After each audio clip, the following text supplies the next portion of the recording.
இந்த ஆலயம் கட்டுவதற்கு அப்பொழுது 1.25 லட்சம் கொடுத்திருக்கிறார் என்று பல நேரங்களில் உங்களுக்கு நினைவூட்டுகின்றேன். இந்த வேளையிலே அவர்கள் வந்திருப்பது மற்ற மகிழ்ச்சியாக அமைகிறது. இந்த வேளையிலே என் சார்பாக அவர்களுக்கு இந்த மலர்புத்தை கொடுத்து அவர்களை அன்போடு வரவேற்கின்றேன். கரவொலி கொடுப்போம்.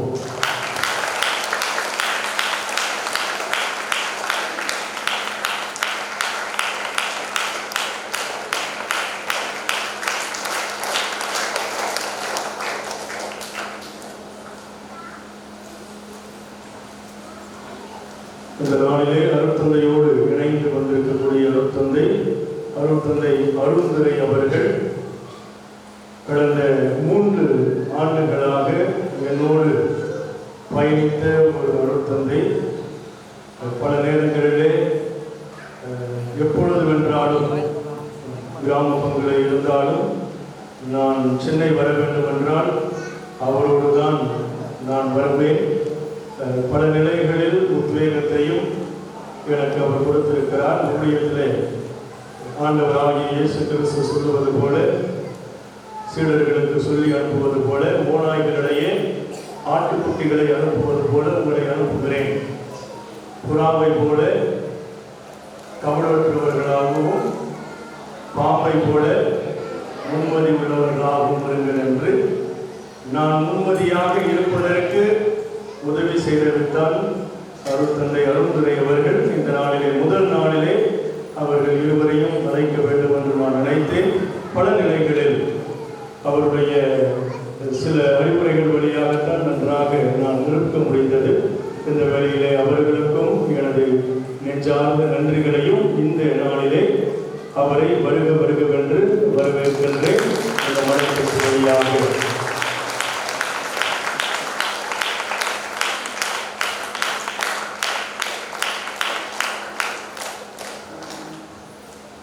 திருப்பலி ஆரம்பம்.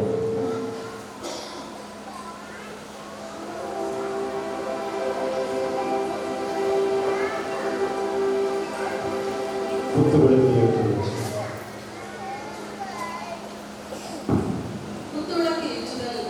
படைப்பின் தொடக்கத்திலேயே கடவுள் உச்சரித்த முதல் வார்த்தை ஒளி தோன்றுக என்று. ஒளி எவ்விடத்திலிருந்து கிடைக்கிறது, ஒளி எவ்விடத்திற்கு சென்று அடைகிறது என்று சூட்சமமான மர்மம் நம் உயிர் மூச்சுக்கும் பொருந்தும். இவ்வாறான இந்நிலையில்லா வாழ்வில் நிலையான இறைவாழ்வு பெற நமக்கெல்லாம் நல் வழிகாட்டியாய், நல் ஆயனாய் நம்மை பாதுகாத்து வழிநடத்தும் நம் நத்தரனை நாதரின் 20ஆம் ஆண்டு திருவிழா திருப்பலியை துவங்கும் விதமாக குத்து விளக்கின் முதல் திரியினை ஏற்ற இறை பணிக்காக தன்னையே அர்ப்பணித்து சிறப்பாக இறை பணியாற்றும் எம் அருட்பணி காணிக்கைராஜ் எழும்பூர் திருஇருதய ஆண்டவர் திருத்தலத்தின் அதிபர் மற்றும் பங்குத்தந்தை அவர்களை அன்புடன் அழைக்கின்றோம்.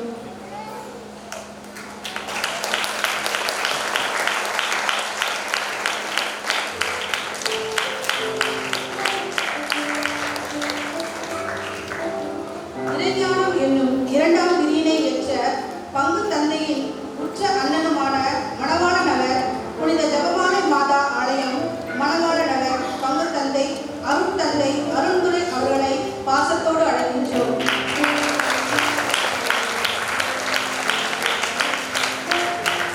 எங்கள் அனைவரையும் ஒரே குடும்பமாய் இணைத்து எங்களை இறை அருளாலும் ஆசிராலும் நிரப்பி எங்களை வழிநடத்தும் எம் பாசமிகு பங்கு தந்தை அருட்பணி செபாஸ்டின் அவர்களை 3ஆம் திரியினை ஏற்ற அன்புடன் அழைக்கின்றோம்.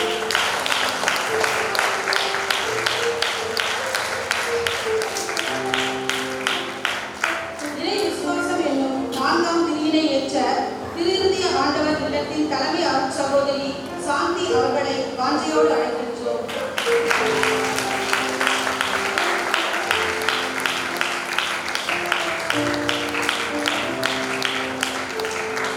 இறை பகிர்வு என்னும் 5ஆம் திரியினை ஏற்ற பங்கு பேரவை துணைத் தலைவர் திரு வின்சென்ட் பால் அவர்களை மகிழ்ச்சியோடு அழைக்கின்றோம்.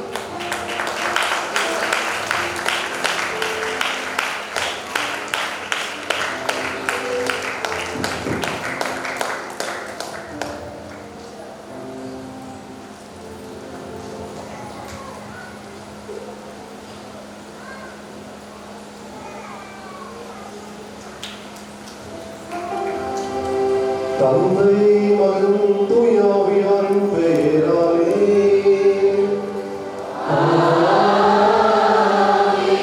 நம் ஆண்டவராகிய இயேசு கிறிஸ்துவின் அருளும் கடவுளின் அன்பும் தூய ஆவியாரின் தோழமை உங்கள் அனைவரோடும் இருப்பதாக.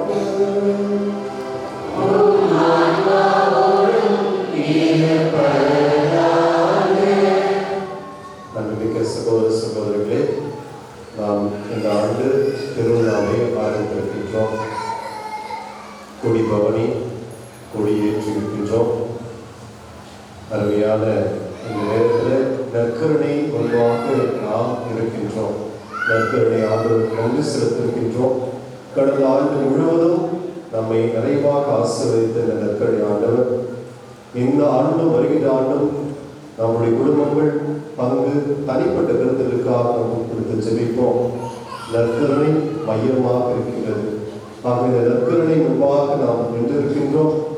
இந்த ஆண்டு இறைவன் செய்த நன்மைகளுக்காக நன்றி கூற இருக்கின்றோம்.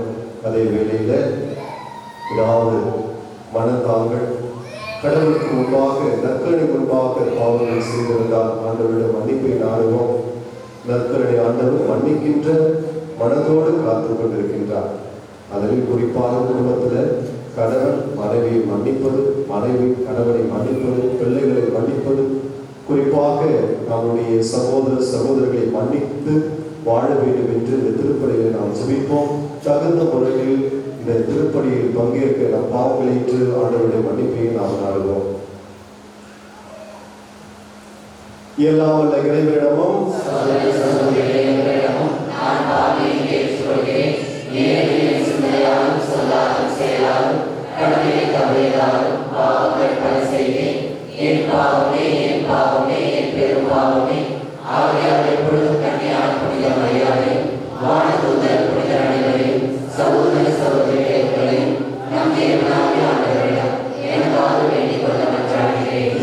இறைவன் நம் மீது இரக்கம் வைத்து நம் பாவங்களை மன்னித்து நம்மை முடிவில்லா வாழ்வுக்கு அழைத்து செல்வாராக.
மீட்பின் பயனை இடைவிடாமல் தோய்த்து உணர்ந்து மகிழ அழுவீராக.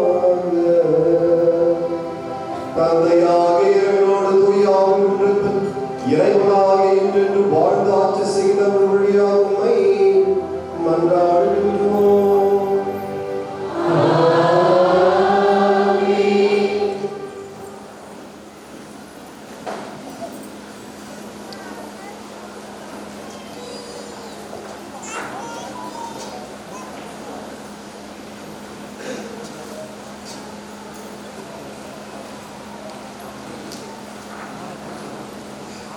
முதல் வாசக முன்னுரை. இன்றைய முதல் வாசகத்தில் புனித பேதுரு கடவுள் ஆள் பார்த்து செயல்படுவதில்லை என்றும், செல்வத்தில் உயர்ந்தவன் ஏழ்மையில் உணர்பவன் என்ற வேறுபாடுகள் கடவுளிடம் இல்லை என்றும், ஆண்டவரின் வார்த்தையை கேட்டு அவர் மீது நம்பிக்கை கொள்வோருக்கு அவரின் ஆசி என்றென்றுக்கு உண்டு என்று கூறும் இவ்வாசகத்திற்கு கவனமுடன் செவிமடுப்போம்.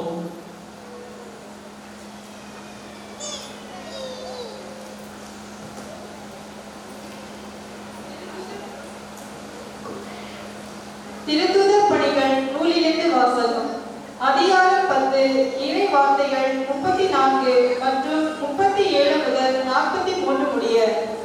அப்போது பேதுரு பேசத் தொடங்கி, கடவுள் ஆள் பார்த்து செயல்படுவதில்லை என்பதை நான் உண்மையாகவே உணர்கிறேன். திருமுழுக்கு பெறுங்கள் என்று யோவான் பறைசாற்றிய பின்பு கலிலேயா முதல் யூதேயா முழுவதிலும் நடந்தது உங்களுக்கு தெரியும். கடவுள் நாசரேத் இயேசுவின் மேல் தூய ஆவியாரின் வல்லமையை பொழிந்தருளினார். கடவுள் அவரோடு இருந்ததால் அழகின் கொடுமைக்கு உட்பட்டிருந்த அனைவரையும் அவர் விடுவித்து எங்கும் நன்மை செய்து கொண்டே சென்றார். யூதரின் நாட்டுப்புறங்களிலும் ஜெருசலேம் நகரிலும் அவர் செய்த அனைத்துக்கும் நாங்கள் சாட்சிகள். மக்கள் அவரை சிலுவையில் தொங்க வைத்து கொண்டார்கள். ஆனால் கடவுள் அவரை 3ஆம் நாள் உயிரோடு எழுப்பி காட்சியளிக்க செய்தார். ஆயினும் அனைத்து மக்களுக்கும் அல்ல, சாட்சிகளாக கடவுள் முன் தேர்ந்து கொண்டவர்களுக்கு மட்டுமே அவர் காட்சியளித்தார். இறந்து அவர் உயிர்த்தெழுந்த பின்பு அவரோடு உண்டு குடித்த நாங்களே இதற்கு சாட்சிகள். மேலும் வாழ்வோருக்கும் இறந்தாருக்கும் நடுவராக கடவுளால் குறிக்கப்பட்டவர் இயேசுதான் என்று மக்களுக்கு பறைசாற்றவும் சான்று பாரவும் அவர் எங்களுக்கு கட்டளையிட்டார். அவரிடம் நம்பிக்கை கொள்ளும் அனைவரும் அவரது பெயரால் பாவ மன்னிப்பு பெறுவர் என்று இறைவாக்கினர் அனைவரும் அவரை குறித்து சான்று பார்க்கின்றனர் என்றார். ஆண்டவரின் அருள்வாக்கு.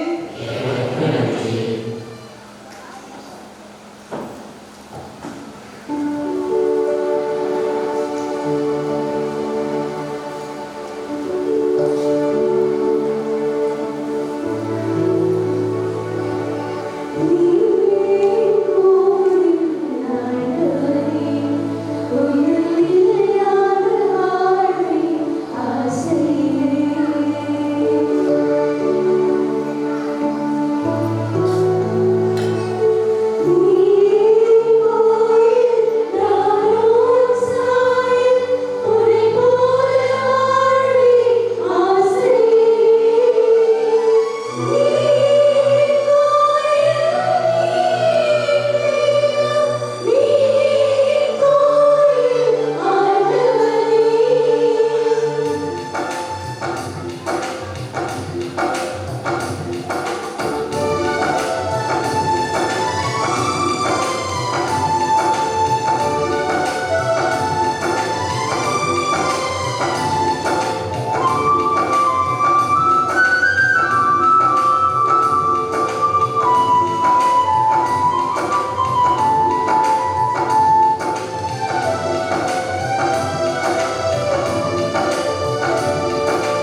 இரண்டாம் வாசகம் ஒன்று.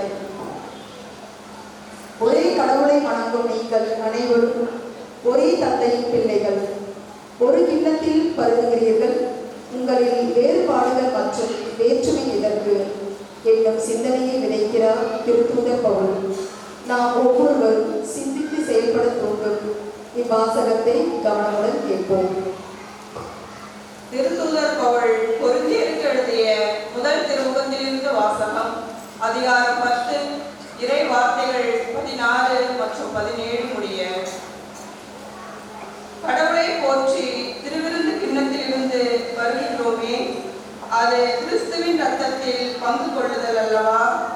அப்பத்தை விட்டு உண்ணுகிறோமே, அது கிறிஸ்துவின் உடலில் பங்கு கொள்ளுதல் அல்லவா? அப்பம் ஒன்றே, ஆதலால் நாம் பலராயும் ஒரே உடலாய் இருக்கிறோம்.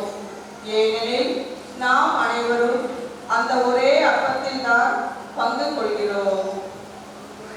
ஆண்டவரின் அருள்வாக்கு.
ஆண்டவர் உங்களோடு இருப்பாராக.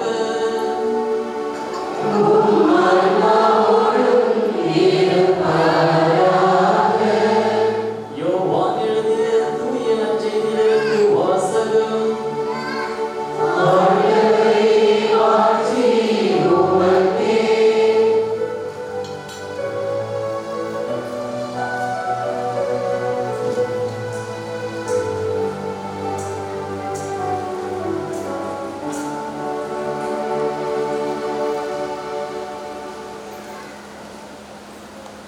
யோவான் எழுதிய நற்செய்தி அதிகாரம் 6 இறை வார்த்தைகள் 35 முதல் 40 வரை.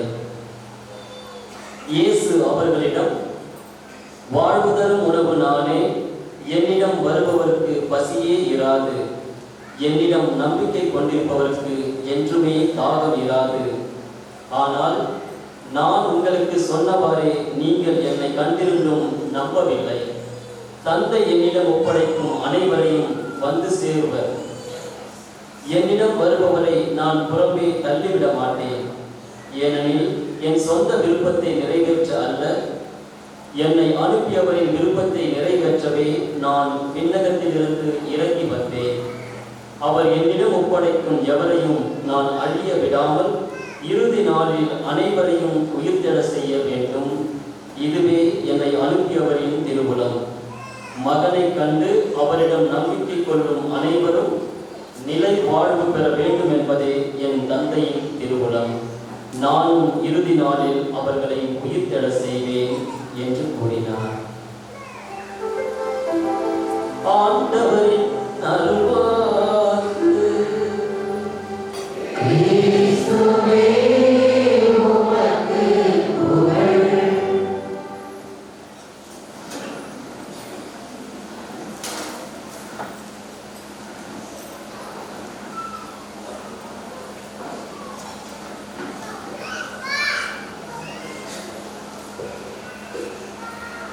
இயேசுவில் அன்பான சகோதர சகோதரிகளே, எல்லாரும் சந்தோஷமா இருக்கீங்களா? கோயம்பேடு பூவல் தான் உங்க கோயில் கொண்டாடதான் இருக்கு. கடவுள் எழுப்பி உங்களை பாராட்டு ரொம்ப அருமையா இந்த கொடி பவனியை நடத்தி கொடி ஏற்றிருக்கின்றீர்கள். உங்களுடைய பங்கு தந்தை என்னுடைய அருமையான தம்பி அருமையான ஒரு கருத்தினை இன்றைக்கு நம்மை சிந்திக்க அழைக்கின்றார். நற்கருணையை இயேசுவின் மெய்யான பிரசன்னம். அருமையான ஒரு இன்றைய காலகட்டத்திற்கு தேவையான ஒன்று. கடவுளை எழுப்பி பங்கு தந்தையை பாராட்டு.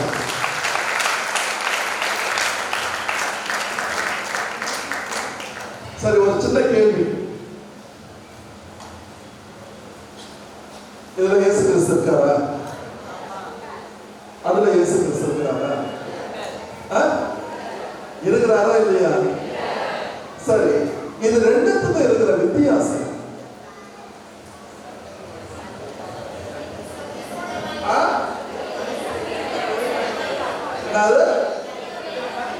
யாராவது ஒருத்தரையே சொன்னீங்கன்னா நல்லா இருக்கும். அங்க செத்துட்டு இருக்கிறாரு, இங்க வந்து உயிரோடு இருக்கிறாரா? அங்க செத்துட்டு இருக்கிறாரா? சொல்லுங்க. ரொம்ப சிம்பிளான கேள்வி. சிலுவை மரம் இருக்கிறது, அங்கே இயேசு கிறிஸ்து தோன்றுகிறார். எங்க நற்கருணை இருக்கு. இது ரெண்டுத்துல இருக்கிற வித்தியாசம் என்ன? நல்லா தெரிஞ்சுக்கீங்க. அந்த சிலுவை மரத்தில் இயேசு கிறிஸ்து நம் கண்களுக்கு தெரிகின்றார், ஆனால் அங்கே இயேசு கிறிஸ்து இல்லை. புரியுதா? உண்மையான இயேசு கிறிஸ்து இல்லை. இதோ நான் ஒரு அடையாளமாக வைத்திருக்கிறேன். ஆனால் இந்த ஆண்டவர் இயேசு கிறிஸ்து கண்களுக்கு தெரியவில்லை, ஆனால் உண்மையாகவே இயேசு கிறிஸ்து இருக்கிறார். இதுதான் நாம் அனைவருமே தெரிந்து கொள்ள வேண்டிய ஒன்று. பல நேரங்களில் நாம் இந்த உண்மையை புரிந்து கொள்வதில்லை.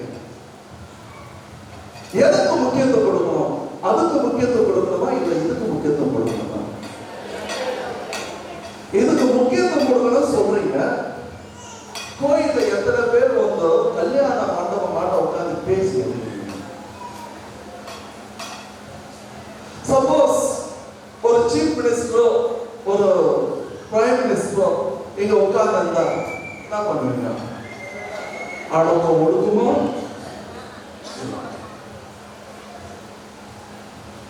அன்பானவர்களே, இதை அறிந்ததினால்தான் புனித ஜான் பால், இரண்டாவது ஜான் பால் அழகாக சொல்லுவார், இதோ நற்கருணை மட்டும்தான் திருச்சபையினுடைய மையம்.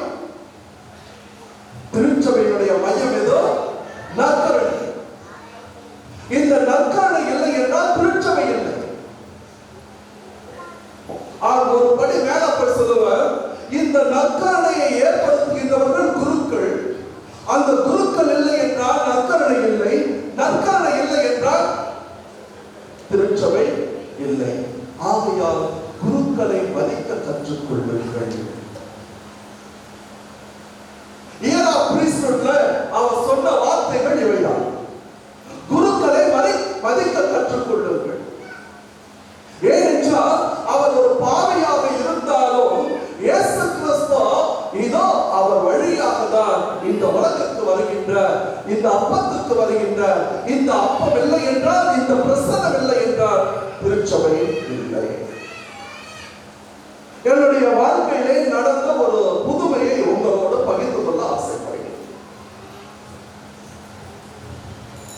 பெரம்பலூர் என்கின்ற பங்கிலே நான் பங்கு தந்தையாக இருந்து பெரிய பங்கு, பெரிய ஸ்கூலு. ஒரு நாள் 11 மணிக்கு ஒரு பெண்மணி வந்தார்கள். வந்து கேட்டாங்க, ஃபாதர் நன்மை கொடுக்கணும் அப்படின்னு. அப்ப நான் கேட்டேன், எங்க நன்மை கொடுக்கணும்? அப்போலோ ஹாஸ்பிட்டல்ல ஃபாதர். நான் வேற யாரையாச்சும் அனுப்பிட்டா, சின்னசாமியார் அனுப்பிட்டா அப்படின்னு கேட்டேன். இல்ல ஃபாதர், நீங்க தான் வரணும். அப்ப நான் சொன்னேன், இப்பதான் 4வது பூசை தொடங்கி இருக்கு, இந்த பூசை முடியறதுக்குள்ள 12 ஆயிடும். நான் வரணும்னா 12 மணிக்கு மேலதான் என்னால வர முடியும். உங்களுக்கு ஓகேவா அப்படின்னு கேட்டேன். இல்ல உடனே வரணும்னா நான் யாராச்சும் அனுப்புறேன், சின்னசாமி யாராவது பிரதர்ஸ் யாராச்சும் அனுப்புறேன். இல்ல ஃபாதர் 12 மணிக்கு மேலேயே நீங்க வாங்க, அப்ப நீங்க போயிட்டு வாங்கம்மா, நான் மாசு பிடிச்ச உடனே ரெடியா இருக்கேன் அப்படின்னு சொல்றேன். அதன் பிறகு அவர்கள் சரியாக திருப்பலி முடிந்ததும் அந்த அம்மா வந்து கரெக்டா ஆபீஸ் உட்காண்டாங்க. நாம திருப்பலிகள் முடித்து கொண்டு சரி நன்மை எல்லாம் எடுத்துக்கிட்டு நான் அவர்களோடு காரிலே பயணம் செய்தேன். அப்போது அவர்களை பார்த்து கேட்டேன், என்ன அவ்வளவு அவசரமா இருக்கு? அப்பொழுது அவர்கள் சொன்னார்கள், ஃபாதர் இவன் வந்து என்னுடைய ஹஸ்பண்டுடைய அக்கா, பெரிய தாசில்தாராக இருந்தவர்கள், டெய்லி பூசைக்கு போவாங்க. அவங்களுக்கு பிரெயின்ல ஒரு ரத்தம் கட்டி, அதே போல் ஹார்ட்ல ஒரு இடத்துல கட்டி. டாக்டர்ஸ் 48 மணி நேரம் தான் கொடுத்திருக்கிறார்கள். உடனடியா ஆபரேஷன் பண்ணணும் அப்படின்னு சொன்னாங்க. ஆனா இந்த அம்மா காலையில 11 மணிக்கு பிக்ஸ் பண்ணப்போ சொல்லிட்டாங்க, இதோ நான் நற்கரணையை உட்கொள்ளாமல் ஆபரேஷனுக்கு வர மாட்டேன்.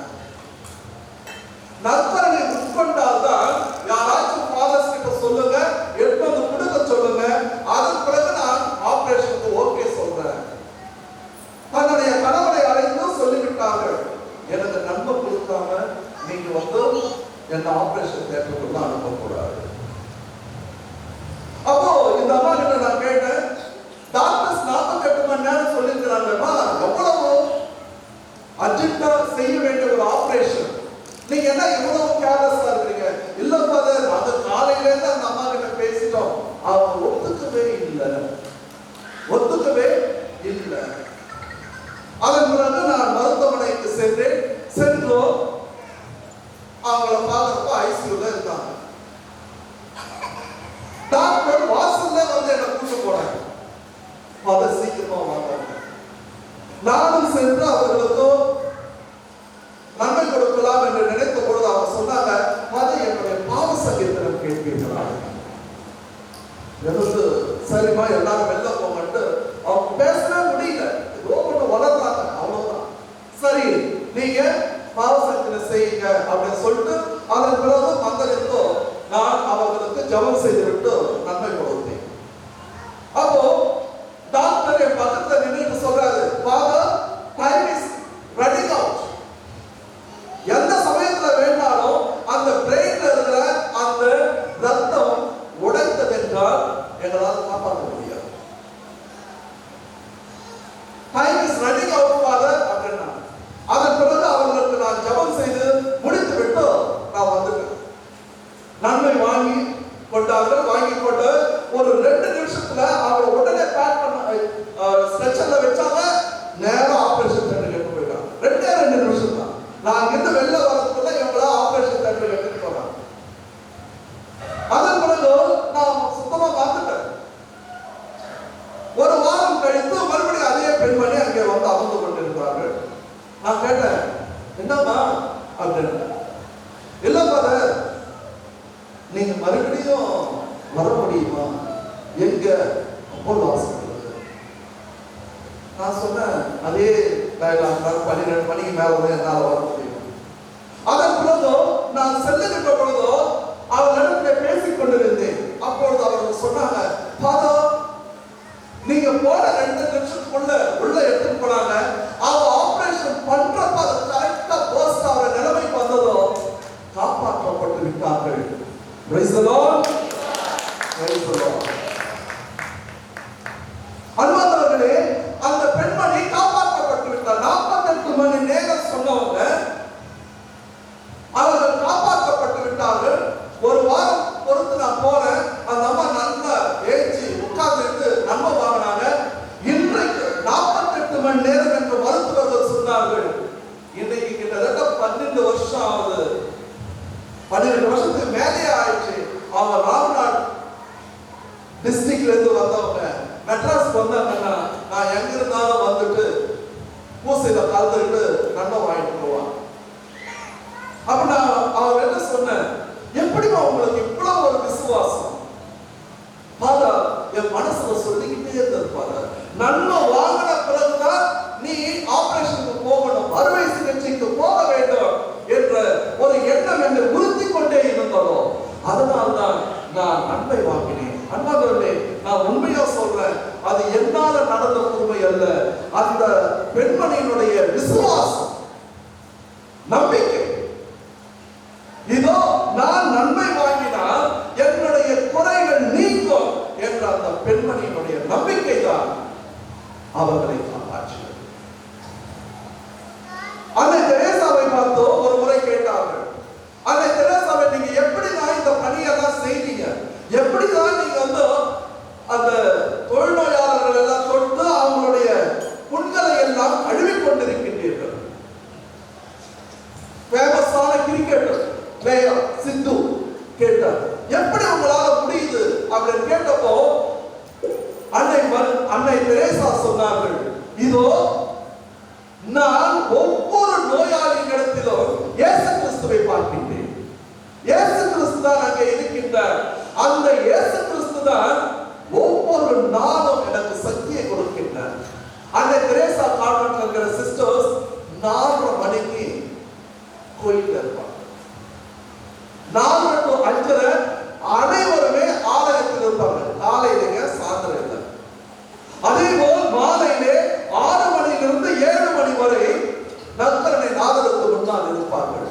இன்னைக்கும் நீங்க சிசு பவனுக்கு போனீங்கன்னா, ராயபுரத்துல போனீங்கன்னா பார்க்கலாம், 6 to 7 எல்லா சிஸ்டர்ஸும் நற்கருணைக்கு முன்னால் இருப்பார்கள். காரணம், அன்னை தெரேசா அவர்களுக்கு கற்றுக் கொடுத்தார்கள், நம்முடைய பணி இவர்களுக்கு சென்று சேர வேண்டும் என்றால் அதற்கு ஊன்றுகோலாக இருப்பதோ உயிருள்ள ஆண்டவருடைய பிரசன்னம். இதைதான் குல்டன்ஷி என்கின்ற ஆயர் தன்னுடைய வாழ்க்கையிலே, இவர் வந்து ரொம்ப பிரபலமான போதகர், பிரபலமான ஆயர், அவர் வந்து புனிதர் பட்டம் சீக்கிரமா கொடுக்க போறாங்க. அப்பொழுது அவருடைய போதனைகள்லாம் பலர் மனம் திரும்புகின்றார்கள். அப்படி மனம் திரும்புகின்ற பொழுதோ அவரை பார்த்து கேட்கின்றார்கள், எப்படி உங்களால் இந்த அளவுக்கு இறை வார்த்தைகளை போதிக்க முடிகின்றது என்று கேட்ட பொழுதோ அவர் சொன்னார், நான் ஆண்டவர் நற்கருணைக்கு முன்னால் அமருகின்ற அந்த 1 மணி நேரம், ஒவ்வொரு நாளும் 1 மணி நேரம் நற்கருணை நாதனுக்கு முன்னால் நான் அமர்ந்து ஜெபிக்கின்றேன். அந்த ஆண்டவர் தான் எனக்கு சக்தியை கொடுக்கின்றார், அறிவை கொடுக்கின்றார் என்று கூறுகின்றார். அன்பானவர்களே, மேக்ஸிமிலியன் கோல்பே என்கின்ற புனிதர் அழகாக சொல்லுவார், இதோ வானதூதர்கள் மனிதர்கள் மீது பொறாமை கொள்வார்கள், மக்கள் மீது பொறாமை கொள்வார்கள். அதற்கு ஒரே காரணம் என்ன தெரியுமா? நற்கருணை. வானதூதர்களே பொறாமை கொள்கின்ற அளவுக்கு நமக்கு நற்கருணை கொடுக்கப்பட்டிருக்கின்றது. இந்த நற்கருணையிலே ஆண்டவர் இயேசு கிறிஸ்து இருக்கின்றார் என்பதை நாம் யாருமே டவுட்டே பண்ணக்கூடாது. புனித சிறில் அழகாக ஒரு வார்த்தையை சொல்லுவார். புனித சிறில், இதோ எதற்காக நம்ம டவுட் பண்ணக்கூடாதுன்னா, இயேசு கிறிஸ்துவே இதை சொல்லி இருக்கின்றார், இது என்னுடைய உடல், இது என்னுடைய ரத்தம். அதுக்கப்புறம் நீயும் நானும் டவுட் பண்றதுக்கு யாரு? ஆகையால் ஆண்டவர் இயேசு கிறிஸ்துடைய பிரசன்னம் இதிலே இருக்கின்றதோ என்பதில் சந்தேகமே இல்லை. உங்க கோயிலுக்கு அந்த கேட்ல உள்ள வந்த உடனே கட்டினீங்க. அந்த ஜார்மனிய வியானி நற்கருணை பத்தி என்ன தெரியுமா சொல்லிருக்கிறாரு? இதோ நற்கருணைக்கு முன்னால் நான் நாயை போல 24 மணி நேரமும் முழந்தாள்படித்து இருப்பதற்கு தயாராக இருக்கிறேன். அவர் சொல்ற அந்த புனிதர், மாபெரும் புனிதர், குருக்களுடைய பாதுகாவலர் சொல்லுகின்றார், இதோ இந்த நற்கருணைக்கு முன்னால் நான் 24 மணி நேரமும் நாயை போல அமர்ந்து கொண்டிருப்பதற்கு தயாராக இருக்கின்றேன். காரணம், இந்த நற்கருணையில் தான் என்னுடைய ஆண்டவர், என்னுடைய எஜமான், என்னுடைய முதலாளி இருக்கின்றார். அன்பார்ந்தவர்களே, என்னுடைய வாழ்க்கையில நடந்த ஒரு உண்மையான நிகழ்ச்சியை நான் உங்களுக்கு சொல்ல ஆசைப்படுறேன். ஆக்சுவலி கடவுளூர்ல வந்து ஒரு நிலம் இருந்தது. நாளைக்கு தான் அங்க ஸ்கூல் எல்லாம் தொடங்குறாங்க. புதுசா சிபிஎஸ்இ ஸ்கூல் 26 கிரவுண்ட்ஸ் நிலம். கிட்டத்தட்ட இன்னைக்கு வந்து 500 கோடிக்கு மேல போகும். அந்த நிலம் ஒரு ரமணி கிட்ட இருக்குது. எனக்கு முன்னால் இருந்த சாமியார் டைசஸ்ல ரொம்ப ஃபேமஸான சாமியார், ரொம்ப பவர்ஃபுல்லான சாமியார். ஆனா அந்த ரமணி கிட்ட இருந்தோ இவரால ஒரு மண்ணுகளை எடுக்க முடியும். அப்போ நான் போன உடனே நான் அந்த சமயத்துல ரொம்ப சின்ன சாமியார். அப்ப சொல்றாங்க, இந்த கிரவுண்ட எப்படி எடுக்க போற அவங்கிட்ட இருந்து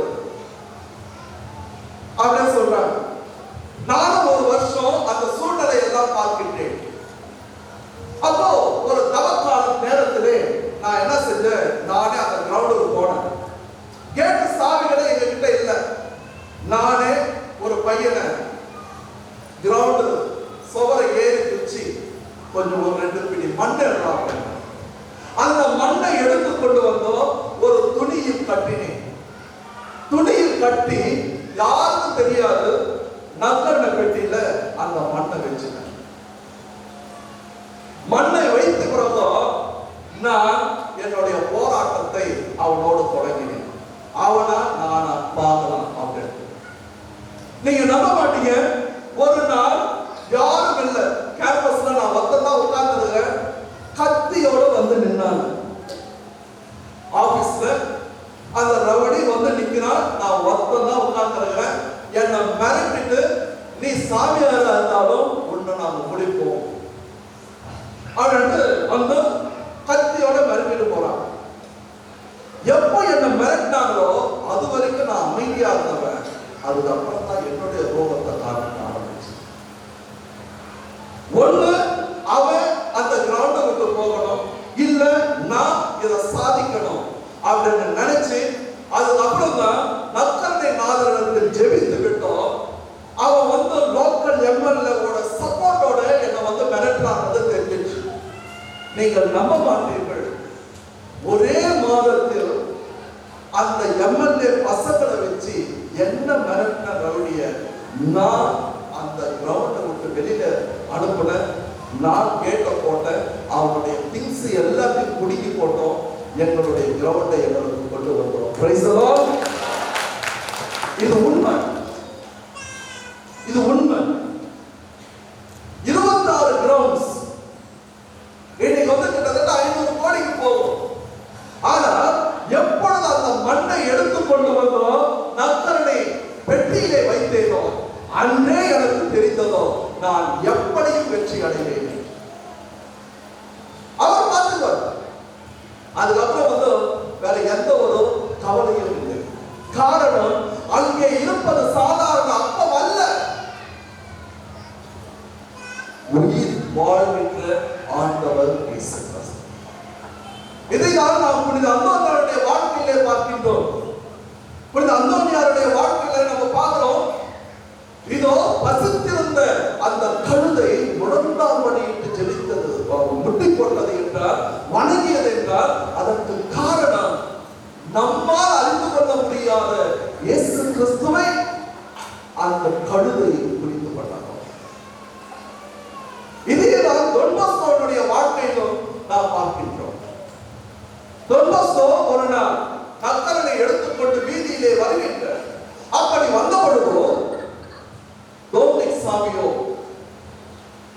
மிடுக்காக உடை அணிந்து கொண்டிருந்த சொல்லுறார், இதோ உன்னை விட பெரியவர் வருகின்றார், உணர்ந்தால் படிக்கிறீர்கள். டோமினிக் சாவியர் சொன்ன அந்த வார்த்தைகளை கேட்டோ அவன் உணர்ந்தால் படிக்கின்றான். இதுதான் உண்மை. ஆகையால் இவ்வளவு மாபெரும் புனிதர்கள் எல்லாருமே ஆண்டவர் இயேசு கிறிஸ்துவை இந்த நற்கருணையிலே பார்த்திருக்கின்றார்கள். என்றால் நாம் அனைவரும் இந்த நற்கருணைய பெருமையை அறிந்து கொள்ள வேண்டும். ஏனென்றால் அனைத்து அருட்சாதனங்களுக்கும் மூச்சாக இருப்பது எது என்று பார்க்கின்ற பொழுது நற்கருணை தான். அதனால்தான் இயேசு கிறிஸ்து சொல்லுகின்ற அருளப்பருடைய நற்செய்தியிலே 6வது அதிகாரத்தில் 51வது வசனத்திலே சொல்லுகின்றார், நான் என்றென்றும் உங்களோடு வாழ்வதற்காக விண்ணிலிருந்தோ மண்ணிற்கு இறங்கி வந்தேன். உங்களுக்காக, உங்களுக்காக. இந்த நற்கருணை நமக்குள்ளே அன்பையும் பாசத்தையும் நேசத்தையும் வளர்க்க வேண்டும். பல நேரங்களிலே நாம் இதை அறிந்து கொள்வதில்லை. இப்போ இந்த நற்கருணையுடைய விழாவினை சிறப்பித்துக் கொண்டிருக்கின்ற பொழுது ஒரு சில கேள்விகள் நான் உங்களை கேட்க ஆசைப்படுறேன். இயேசு கிறிஸ்துடைய பிளட் குரூப் என்னது? ஏபி. வெரி குட், பரவாயில்ல. AB positive. இந்த இயேசு கிறிஸ்துடைய நற்கருணை உட்கொள்வதற்கு முன்னால் நாம் அனைவரும் நல்ல ஒரு பாவ சங்கீதம் செய்கிறோம். பல நேரத்தில் வந்து இந்த பாவ சங்கீதம் என்கின்ற அருட்சாதனத்தை நாம் மறந்து விடுகின்றோம். சாதாரணமா ஏதோ பிரசாதம் வாங்குற மாதிரி கையை இப்படி வாங்குறோம், இப்படி வாங்குறோம், ஒரு மரியாதை இல்லாத ஒரு சூழ்நிலை இன்றைய கிறிஸ்தவர்களிடத்திலே வந்து கொண்டிருக்கிறது. ஆகையால் ஒன்றை தெரிந்து கொள்ளுங்கள், நன்மை வாங்க வேண்டும் என்றால் முதலிலே நீங்கள் நல்ல பாவ சங்கீதனம் செய்யுங்கள். இரண்டாவதாக இன்னைக்கு வந்து ஒரு அந்தோனியாருக்கு கொடுக்கின்ற மரியாதை, ஒரு அன்னை வேளாங்கண்ணி தாய்க்கு கொடுக்கின்ற மரியாதை நற்கருணைக்கு கொடுக்கின்றோமா என்றால் இல்லை. இதனால வந்து நான் அந்தோனியாருக்கு மரியாதை கொடுக்காதீங்க, மாதாவுக்கு மரியாதை கொடுக்காதீங்கன்னு சொல்லல. ஆனால் அதை விட அதிகமான மரியாதை யாருக்கு கொடுக்கப்பட வேண்டும் என்றால் நற்கருணை. அதனால்தான் நான் தொடக்கத்தில் சொல்றேன், எந்த ஒரு ஆலயத்திற்கு சென்றாலும் தயவு செய்தோ அமைதியை கடைபிடியுங்கள். ஏனென்றால் நம்மை உருவாக்கியவர், நமக்கு உயிர் கொடுத்தவர், நம்மை வாழ்விக்கின்றவர், நம்மோடு துணை நிற்கின்றவர், நமக்கு ஒளியாக இருப்பவர், நமக்கு வாழ்வாக இருப்பவர் அங்கே இருக்கின்றார். இதனை அறிந்ததினால்தான் புனித சின்னப்பர் கலாத்தியருக்கு எழுதிய கடிதத்தில் அழகாக சொல்லுவார், இதோ வாழ்வது நான் அல்ல, என்னில் கிறிஸ்துவே வாழ்கிறார். என்னில் கிறிஸ்துவே வாழ்கிறார். இன்னும் ஒரு படி முன்னால போயிட்டு புனித சின்னப்பர் சொல்லுவார், இதோ இந்த இயேசு கிறிஸ்துவுக்கு முன்னால் நான் இந்த உலகத்தையே குப்பை என்று கருதுகிறேன். ஒரு அருமையான பாட்டு, ஒப்பற்ற என் செல்வமே ஓ என் இயேசுநாதா, ஒப்பற்ற என் செல்வமே ஓ என் இயேசுநாதா, உம்மை நான் அறிந்து அன்பு செய்ய, உம்மை நான் அறிந்து அன்பு செய்ய உள்ளதெல்லாம் இழந்தே, நான் உள்ளதெல்லாம் இழந்தே, உம்மை நான் ஆதாயம் ஆக்கிக் கொள்ள எதையும் இழப்பதற்கு நான் தயாராக இருக்கின்றேன். ஆகையால் புனித சின்னப்பர் இந்த வார்த்தைகளை சொன்னார் என்றார், அவர் இந்த உலகத்தையே ஆண்டவருக்கு முன்னால் குப்பை என்று கருதுகிறார். மூன்றாவதாக நீங்கள் ஒவ்வொருவரும் தெரிந்து கொள்ள வேண்டியதோ, உங்களுடைய கோயில்ல யூகரிஸ்டிக் சாப்பிடு எத்தனை பேர் நீங்க வந்து ஜெபம் செய்கிறீங்க? எத்தனை பேர் வந்து தனியா உட்கார்ந்துட்டு ஜெபம் செஞ்சுருக்கீங்க?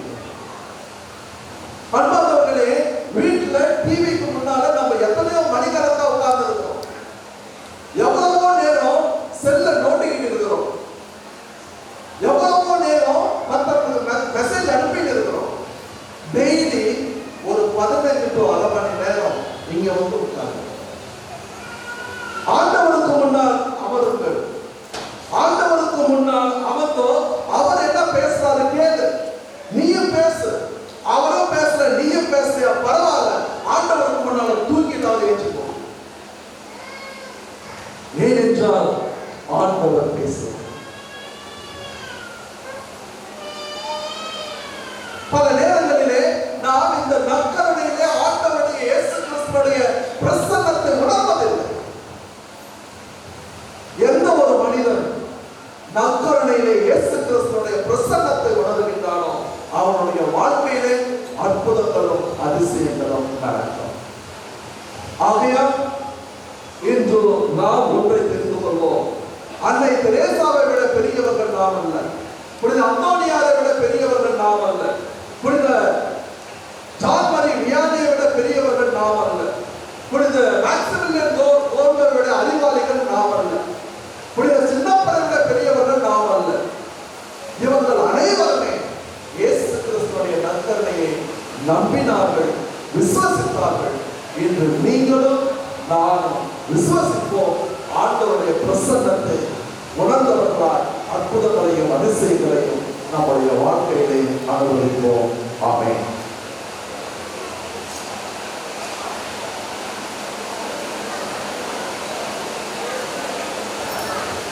எழுந்திருப்போம், மற்றவர்களுக்கு சென்றடைப்போம்.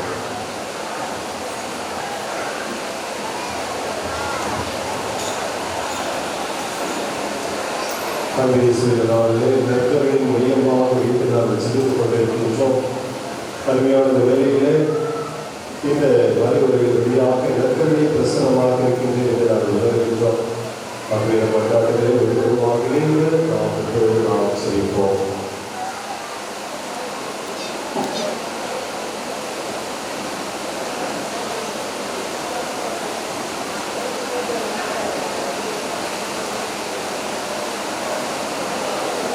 ஓகே, அனைவரும் கைகளை கொடுப்போம். கைகளை கொடுங்க. இந்த இடத்துல மழை நல்லா பெய்து இருந்தாலும் ஆசீர்வாதம் இருக்கிறது.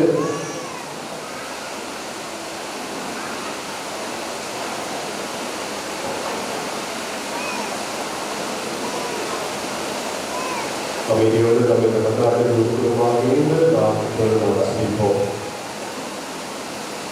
வழிகாட்டும் வல்லலே என் இறைவா, உம் திருமகன் இயேசுவின் இறையாட்சி இவ்வுலகில் மலர்ந்திட தங்களையே முழுவதுமாக அர்ப்பணித்துக் கொண்ட என் திருத்தந்தை லியோ, ஆயர்கள், குருக்கள், இருபால் துறவியர், இறைப்பணி ஆற்றியவர்கள் அனைவரும் நிறைவாக ஆசீர்வதியும்.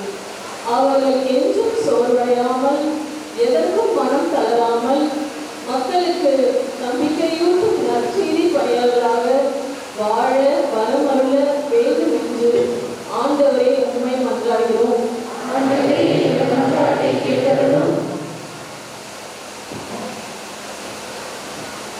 நீதியின் அரசே, உன் இறைவா, உலக நாடுகளில் நடக்கும் போர் வன்முறைகள் ஒழியவும், எங்கும் அமைதியும் சமாதானமும் நிலவவும், நாட்டை ஆட்சி செய்யும் தலைவர்கள் தங்களிடம் ஒப்படைக்கப்பட்ட பணிகளை திறம்பட நிறைவேற்றி, நாட்டு வளம், மக்கள் நலம் இவற்றை கருத்தில் கொண்டு நீதி நேர்மையுடன் செயல்பட அவர்களுக்கு நல்ல ஞானத்தை தர வேண்டும் என்று ஆண்டவரே உம்மை மன்றாடுகிறோம்.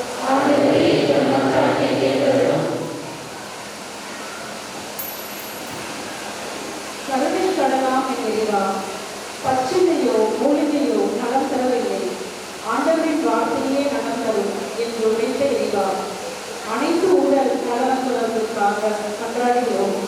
உடல் நோயாலும் மனநோயாலும் பாதிக்கப்பட்டவர்கள், முதியவர்கள் இவர்களை தொட்டு குணப்படுத்தவும், இவர்கள் தேவைகள் அனைத்தும் நிறைவேறவும் உம் அருள் வேண்டி ஆண்டவரை உம்மை மன்றாடுகின்றோம்.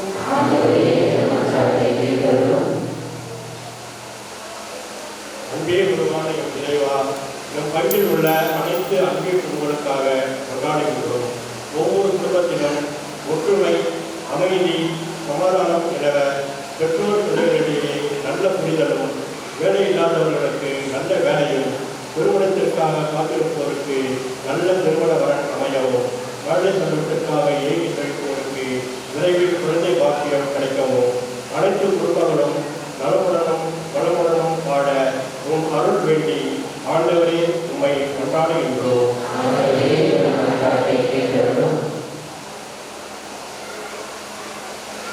வல்லமையின் இறைவா, எம் பங்கின் ஆண்டு திருவிழா நன்முறையில் நடைபெற மன்றாடுகிறோம். கொடியேற்றத்துடன் சிறப்பாக தொடங்கியிருக்கும் இந்நவநாள் திருப்பலி ஒவ்வொரு நாளும் சிறப்பாக அமையவும், குறிப்பாக தேர் திருவிழா அன்று தேர் பவனி தங்கு தடையின்றி நடைபெறவும் அனைத்து இறை மக்களும் தேர் பவனியில் கலந்து கொண்டு இறையாசி பெற்றிட உம் அருள் வேண்டி ஆண்டவரே உம்மை மன்றாடுகிறோம். நம்மை தனிப்படுத்துவதற்காக நாம் சொல்லிப்போம். அருமையான ஒரு ஆசீர்வாதம் நல்ல கொடி பவனி கொடியேற்றினோம். திருப்பலியில் நல்ல ஒரு மறைவுரையை நாம் கேட்டோம். நேரத்தில் மழையை ஆசீர்வாதத்தை தெரிவிப்போம். எல்லாமே ஒரு ஆசீர்வாதம் தான். ஆகவே நம்முடைய குடும்பத்தையும் ஒரு ஜெபிப்போம். குடும்பத்தில் சமாதானம் ஒற்றுமை வளர வேண்டும் என்றும் நற்கருணை நாடுகளை நாம் அணுகி வந்திருக்கின்றோம். கண்டிப்பாக ஆசீர்வாதங்கள் பிள்ளைகளுக்காக ஜெபிப்போம். நல்ல சுகத்தை வாரத்தை கல்வி ஞானத்தை கலந்துக்கிறோம். குறிப்பாக இந்த நேரத்தில் வரைமுறைக்கின்ற நோயாளிகளுக்காக மிக அருமையான ஒரு புதுமை நற்கரையாக செய்கிறார்கள். நம் குடும்பத்தில் யாரெல்லாம் நோயில் அவதிப்பட்டிருக்கிறார்களோ அதற்காக நாம் ஜெபிப்போம். திருப்பதி வராமல் எனக்காக ஜெபியுங்கள் சொன்ன ஒவ்வொரு சகோதர சகோதரர் அந்த வழியிலே அவதிப்படுகின்ற தனிமையில் அவதிப்படுகின்ற ஒவ்வொரு நோயாளிகளும் நிறைவாக ஆசீர்வதிக்கிறோம்.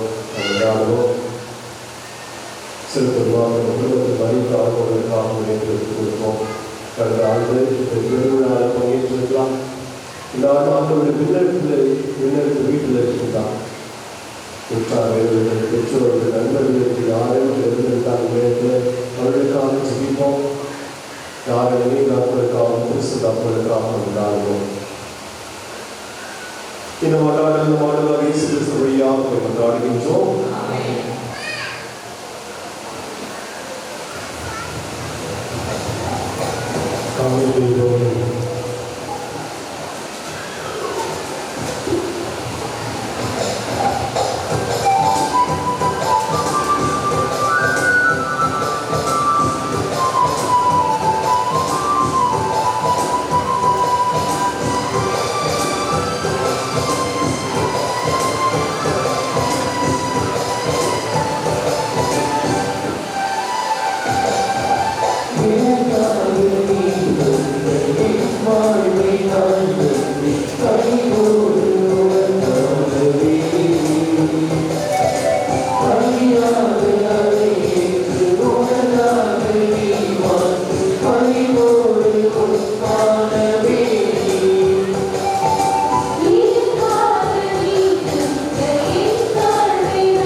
மீட்புக்குரிய செயலுமாகும் உள்ளமையான உருவாகிய நிலையான வழிமுறைகளை ஏற்படுத்தினார். மீட்பளிக்கும் வழிபொருளாக முதன் தம்மை எமக்கு ஒப்புக் கொடுத்து தாம் நிலையாக நாங்களும் பலி செலுத்த வேண்டும் என்று கற்பித்தார். எங்களுக்காக பலியானவர்கள் திருவுடலை உண்ணும் போதெல்லாம் நாங்களும் வல்லமை பெறுகின்றோம். அவர் எங்களுக்காக சிறந்த திருவின் ரத்தத்தால் பங்கு போதெல்லாம் நாங்கள் கழுவப்பட்டு தூய்மை அடைகின்றோம். ஆகவே வானகற்போது முதன்மை வானகற்போதும் அரியணையோர் அமர்வோம் தலைமை தாங்குவோரோடு வான்படையில் அணியாக சேர்ந்து நாங்கள் மாற்றி பண்ணை செய்து முடிவின்றி பாடுவதாவது.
சேர்க்கை தாழ்ந்து கொண்டாடுகிறோம்.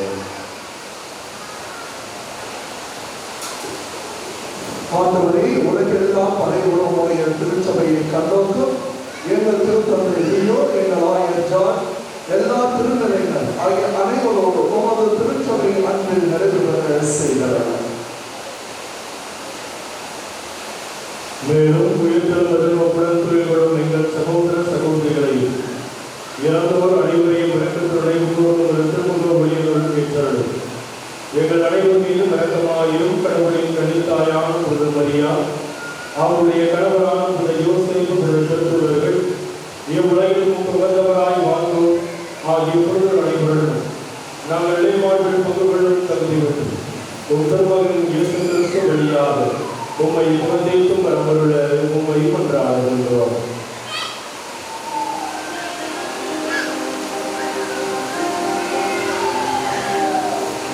இவர் வழியாக இவனோடு இவர் எல்லாம் வல்ல இறைவனாகிய தந்தையே, தூயாவியாய் ஒன்றுக்கு எல்லா புகழும் ஆட்சியும் என்றென்றும் உமக்கு உரியதே.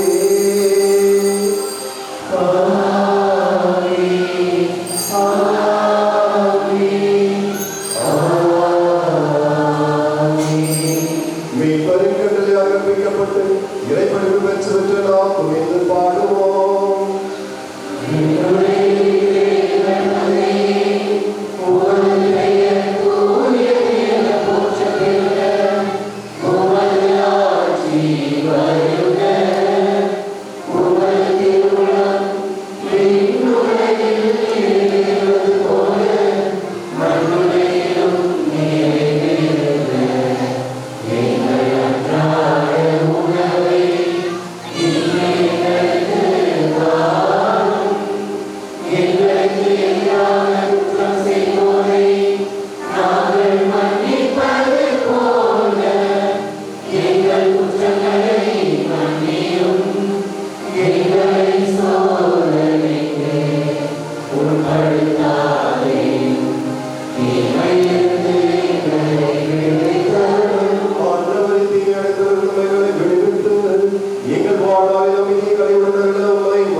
அமைதியை உங்களுக்கு பெற்று நேரத்தில் குடும்ப அமைதிக்காகவும் பங்கின் அமைதிக்காகவும் எந்தெந்த குடும்பத்தில் கணவன் மனைவி பெருந்திருக்கிறார்கள் அவர்கள் ஒன்றாக இணைந்து அமைதி வர வேண்டும் என்றும் நாம் சிரிப்போம். ஆண்டவரே, நீர் தந்த அந்த அமைதியை இந்த மக்களுக்கும் இருக்கின்ற ஒவ்வொருவருக்கும் நிறைவாக தர வேண்டும் நாங்கள் சிரிக்கிறோம். உமது திருப்பொருளுக்கு நீர் அந்த அமைதியை தந்தது போல எங்களுக்கும் தர வேண்டும் என்று நாங்கள் சிரிக்கிறோம். எங்கள் பாவங்களை பாராமல் திரு அவை நம்பிக்கை நோக்கி உமது திருவடிக்கு ஏற்றது அமைதியும் ஒற்றுமை மறைத்துவீராகும் என்று வாழ்ந்து ஆட்சி செய்தவர்களே ஆண்டவருடைய அமைதி உங்களோடு என்றும் இருப்பதாக.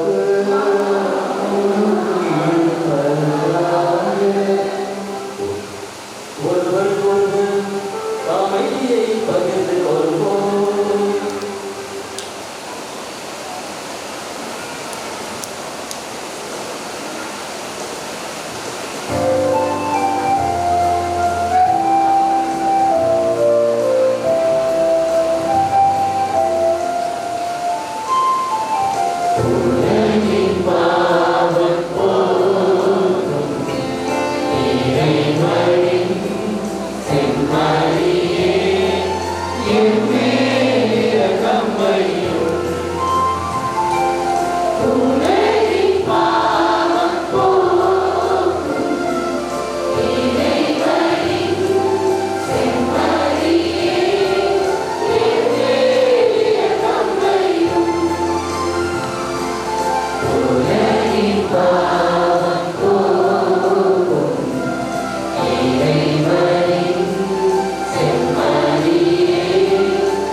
இதோ இறைவனின் செம்மறி உலகின் பாவங்களை போக்கின்றவர் செம்மறி விழுந்து கழக பெற்றோர் பேர் பெற்றோர்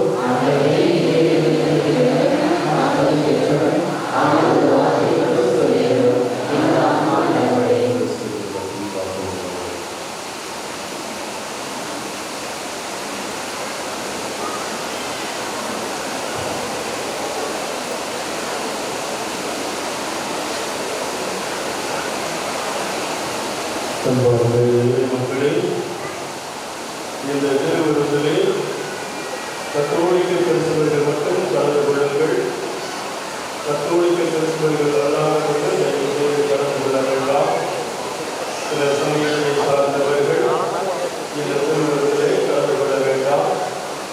அதே போன்று கத்தோலிக்க கிறிஸ்தவர்களாக இருந்து கத்தோலிக்க கிறிஸ்தவர்கள் அல்லாதவர்களை திருமணம் செய்து இங்கு வந்திருப்பேன் திருமணத்தை புதுப்பித்துக் கொள்ளவில்லை என்றால் நீங்களும் திருமணத்தை பெறுவதற்கு தகுதியற்றவர்கள். அத்தகைய நபர்களும் இந்த திருமணத்திலே கலந்து கொள்ள வேண்டாம்.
கொடியேற்றத்தோடு இந்த திருவிழாவை நாம் தொடங்கி இருக்கின்றோம். இந்த நாளினுடைய திருப்பலிக்கு வருகை தந்து நல்லதொரு மறைவுரை ஆற்றி நற்கருணையை உயிர்ந்த இயேசுவின் மெய்யான பிரசன்னம் என்பதற்கு தன் வாழ்நாளிலே சந்தித்த அனுபவங்களை மறைவுரையாக பகிர்ந்து நற்கருணைக்கு சான்று வழங்குகின்றார் கழுகுண்டை PS மாணிக்கராஜ் அவர்கள். முன்னுரையிலே நான் சொன்னது போல மிகுந்த தாராள உள்ளத்தோடு குறிப்பாக கிராமப்புறங்களிலே பொருளாதாரத்தால் கஷ்டப்படுகின்ற அருட்தந்தையர்களுக்கும் மக்களுக்கும் உபயோகம் செய்யக்கூடிய அருட்தந்தையாக பவுலடியார் இல்லாத ஒரு இடத்திலிருந்து இருக்கிற ஒரு இடத்திலிருந்து இல்லாத ஒரு இடத்திற்கு பெற்று திரு அவையை வளர்த்தது போல அருட்தந்தை அவர்கள் வளர்த்து கொண்டிருக்கிறார்கள். இந்த நாளிலே அவருடைய வருகை நமக்கு நன்றற்ற மகிழ்ச்சி அளிக்கிறது. இந்த நாளிலே நமது பங்கின் சார்பாக அவர்களுக்கு நமது நன்றிகளையும் வாழ்த்துக்களையும் பாராட்டுகளையும் தெரிவிக்க வேண்டியது நமது கடமை. அதனுடைய அடிப்படையிலே வளர்த்த கடமையோடு அடைக்கல அன்னை அங்கியத்தை சார்ந்து திரு கணனி அவர்கள் முன்னாடி அறிவிப்பார்கள். அதே அன்பியத்தை சார்ந்து திருமதி வைரஸ்மேரி அவர்கள் அவர்களுக்கு நினைவு பரிசனையும் மலைமலை மாதா அன்பியத்தை சார்ந்து திரு ஜெயக்குமார் அவர்கள் சிறிய தொகையையும் அன்பளிப்பாக வழங்குவார்கள். கடவுளை கொடுத்து நம்ம நன்றிகளையும் வாழ்த்துக்களையும் அவர்களுக்கு தெரிவிப்போம்.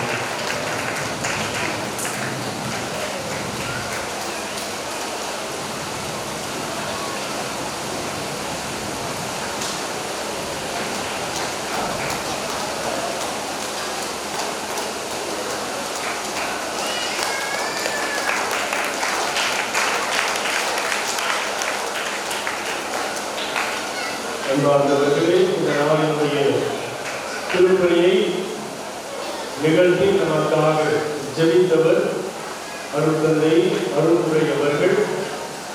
என்னை விட 2 வருடம் மூத்த அருட்பணியாளர். நான் முன்பு இருந்த கள்ளப்பேடு பங்கினுடைய எனக்கு முன்னால் இருந்த அருட்தந்தை கள்ளப்பேட்டினுடைய அருட்தந்தை அருள்துறை அவர்கள் ஆரம்பிக்கிறது சொன்னார். 20 மடங்கு 30 மடங்கு கூட இங்கே இருக்கக்கூடிய நபர்களை கள்ளப்பேட்டில் இருக்கக்கூடிய நபர்களோடு இணைத்து பார்த்தால் எண்ணிக்கையில் பல நிலைகளில் உயர்ந்தவர்களாக இருக்கிறது. திருவிழானாவே அதிகபட்சம் 60 பேர் தான். அதனால இங்கே எண்ணி பார்க்கறது கிட்டத்தட்ட அதை விட 10 மடங்கு பெரிய நிலையில் எண்ணிக்கையில் இருக்கிறீர்கள். அதை அழகாக பேசிக் கொண்டிருந்தோம். அருட்தந்தை அவர்கள் மிக சிறப்பாக அந்த பங்கை வெளிநடத்தினார். அவருடைய அருட்துணையால் அவருடைய வழிகாட்டுதலால் மட்டுமே என்னால் சில விஷயங்களை அந்த பங்களே செய்ய முடிந்தது. நாளது நாளிலே அருட்தந்தை வந்திருப்பது நமது பங்கிற்கு பெற்ற மகிழ்ச்சி. அருட்தந்தை அவர்கள் ஏற்கனவே நமது பங்கிற்கு அருட்தந்தை மனுவையில் இருக்கின்ற பொழுது வந்திருக்கிறார்கள். இந்த நாளிலும் வந்திருக்கிறார்கள். இன்னும் வரக்கூடிய நாள்களிலும் அவர் வருவார். அதனால் இந்த நாளிலே அவர்களுக்கு நமது மரியாதையும் வாழ்த்துக்களையும் தெரிவிக்கும் விதமாக அவருக்கு பொன்னாடை அணிவிக்க வடமலை மாதா அன்பியத்தை சார்ந்த திருமதி நெலிதா அவர்களும் அவர்களுக்கு நினைவு பரிசினை வழங்க நற்கருணை அன்னை அன்பியத்தை சார்ந்து திரு ஆரோக்கியதாஸ் அவர்களும் அவர்களுக்கு சிறிய தொகையை காணிக்கையாக வழங்க நற்கருணை அன்னை அன்பியத்தை சார்ந்து திரு விக்டர் அவர்களும் வருவார்கள். கடவுளை கொடுத்தவர்களுக்கு நன்றிகளையும் வாழ்த்துக்களையும் தெரிவிப்போம்.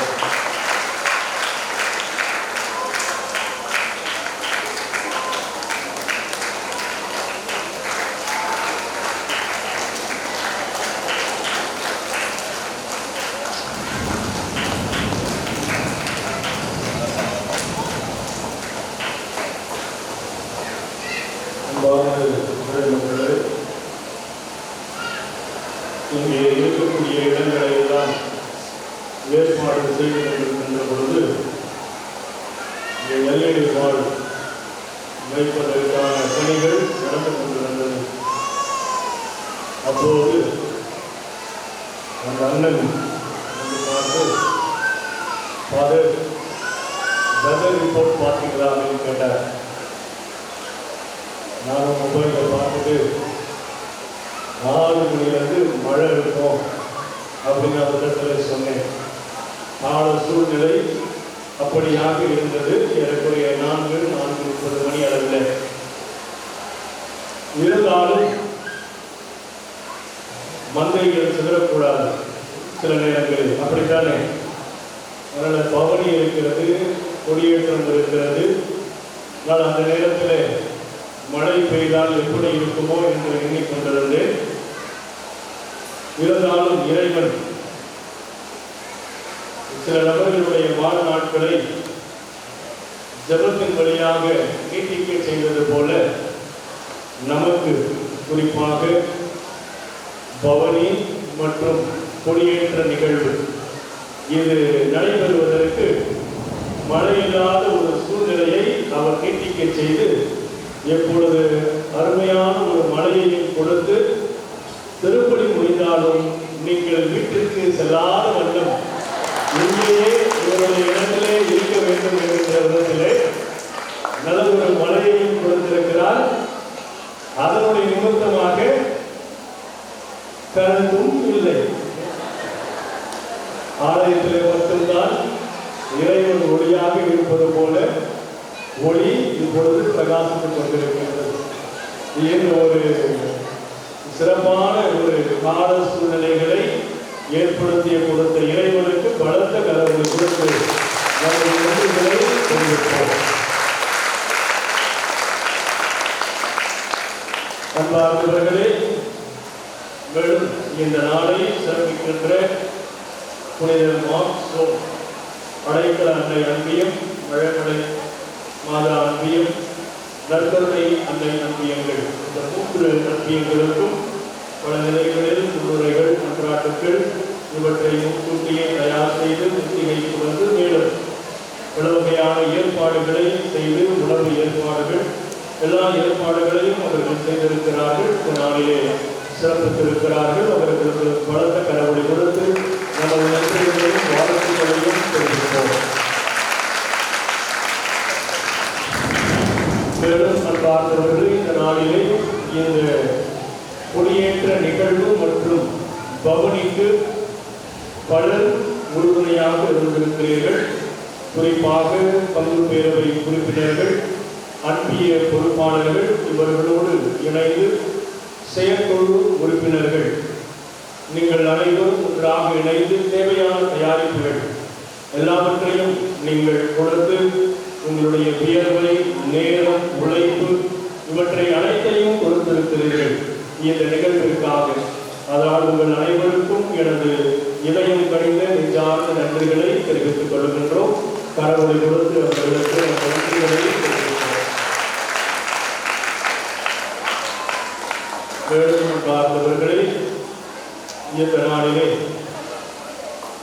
உதவி செய்த அத்தனை நபர்களுக்கும் எனது நெஞ்சார்ந்த நன்றிகள்.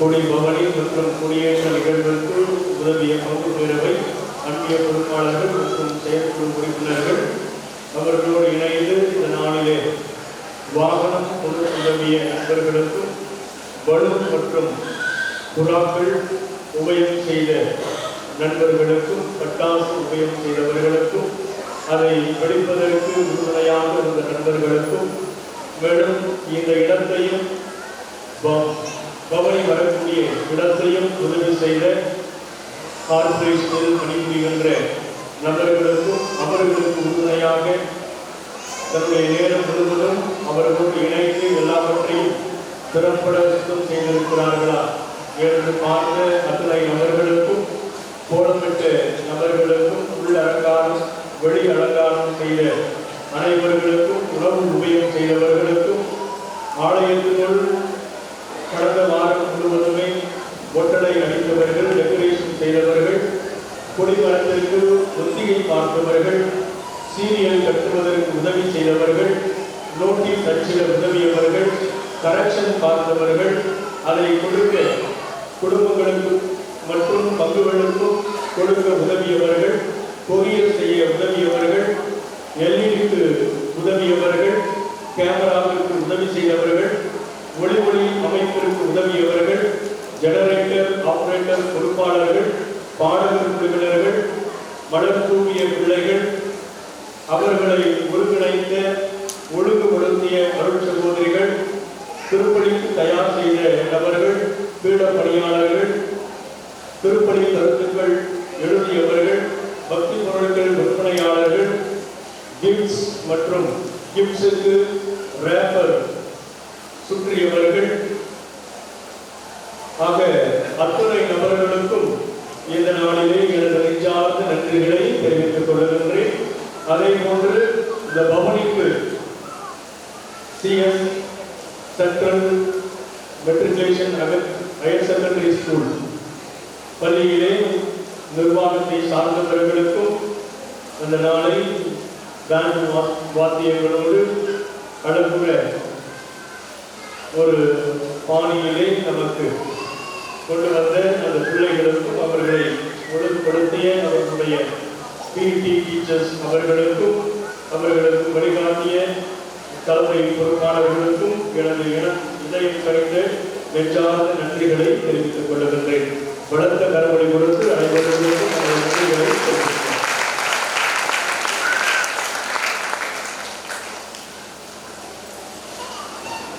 அன்பார்ந்தவர்களே, இந்த நாளிலே மறைமுறையில அருட்பணியாளர் பி எஸ் மாணிக்கராஜ் அவர்கள் ஒரு முக்கியமான ஒரு விஷயத்தை சற்று நினைவுபடுத்தினார்கள். என்னது?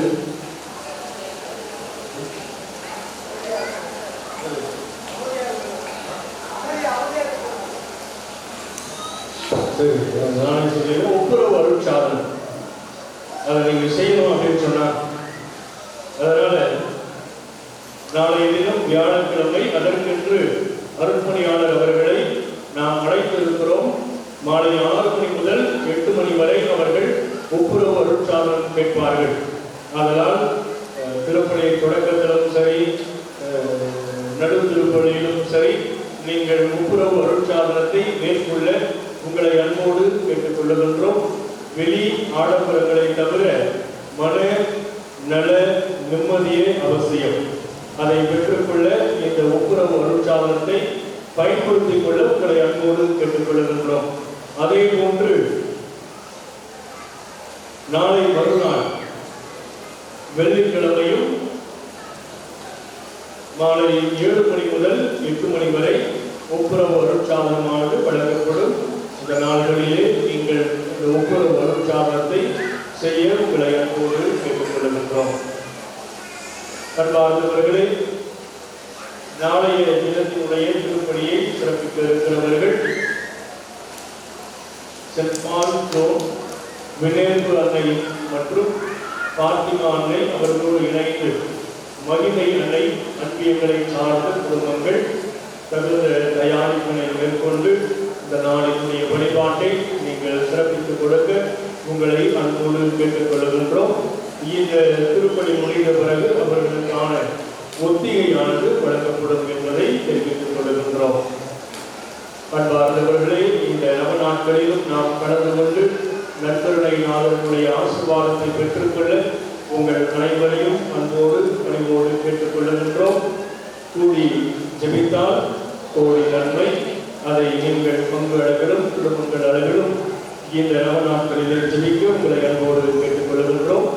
திருப்பணி முடிந்த பிறகு உங்களுக்கு இரவு உணவானது வழங்கப்படும். அன்பார்ந்தவர்களே, வெளியே பவர்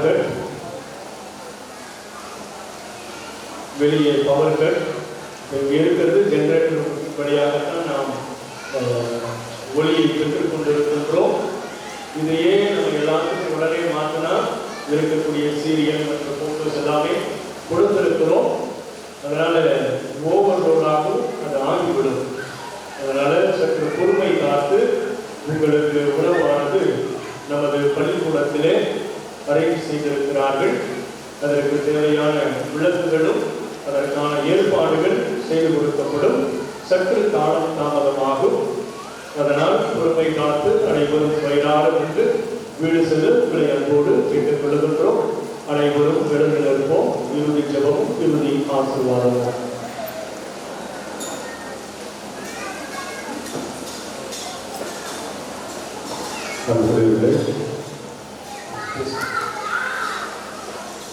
அன்பார்ந்தவர்களே, உங்களுக்கு தெரியும் நம்மளுடைய ஆலய வளாகம் எல்லாம் மொசைக்கு டைல்ஸ் போட்ட ஒரு பளபளப்பாக இருக்கக்கூடிய இடம்.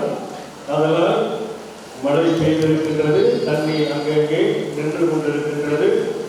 நீங்கள் உங்களுடைய எலும்புகளுக்கு டேமேஜ் ஆகாமல் பத்திரமா கண்களில் விளக்கெண்ண ஊற்றி பார்ப்பது போல பார்த்து நடந்து சென்று சாப்பிட்டு இல்லம் செல்ல உங்களை அன்போடு கேட்டுக்கொள்கிறேன்.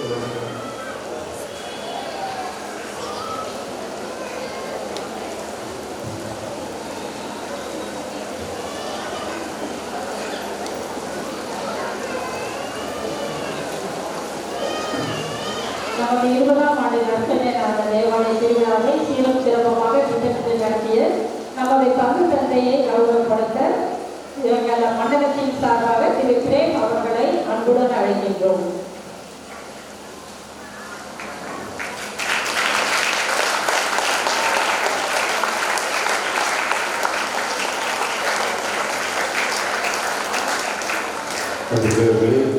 நேரத்தில் ஒரே நிமிஷம் பங்கு தந்தையை தந்தை செபாஸ்டியன் நடக்கும்போது எனக்கு பெருமையாகவும் மகிழ்ச்சியாக இருக்கிறது.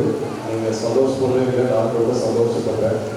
கடந்த 5 மாதங்களில் 4 திருவிழாவை கொண்டாடுகிறேன். நீங்கள் ஒன்று தான் கொண்டாடுறீங்க. இது 5வது திருவிழா. எனக்கு தெரியும், நன்றாக அறியும். தொடர்ச்சியாக அவர் அங்கே அல்லது பங்கில் கிளை பங்கு அது தொடர்ச்சியாக இங்கேயும் கொண்டாடுகிறார். என்னன்னா ஒரு பெரிய ஒரு டிஃபிகல்ட்டினா பாதச புரியுது ரொம்ப கஷ்டம் சரிங்களா. அங்கெல்லாம் 10 நாட்கள், இங்கேயும் 10 நாட்கள் இருந்தால் அது எல்லாத்தையும் அரேஞ்ச் பண்ணுறாரு. பொறுமையாக உள்ளவர், அதிகமாக எனக்கு தெரியும், ரொம்ப பொறுமையாக செய்வார்கள். பார்த்து கொண்டிருக்கிறீர்கள். இந்த பங்கு அவர் நிறைவாக ஆசீர்வதிப்பார், அவர்களை வழிநடத்துவார். அது எனது சார்பும் சார்பாகவும் இங்கே இந்த திருப்பலி அளிப்பதற்காக நன்றிகளும் பாடல்களும் நான் தெரிவித்துக் கொள்கிறோம். தேங்க்யூ. இந்த ஆழமாக ஆண்டவருடைய மதிப்புள்ளதும் திருவுலகின் திருநடத்தத்தை 4 உலகில் உட்கொள்ளும் உமது இறைவனில் சுவைத்து இன்புறுதல் முடிவில்லா பெருமாக என்று பாடாட்சி செய்தவர்களாக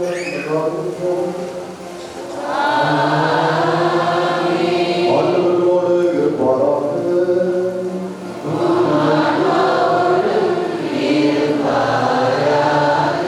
நம்முடைய தந்தை மகன் துணியாக ஆசீர்வதிப்பாராக.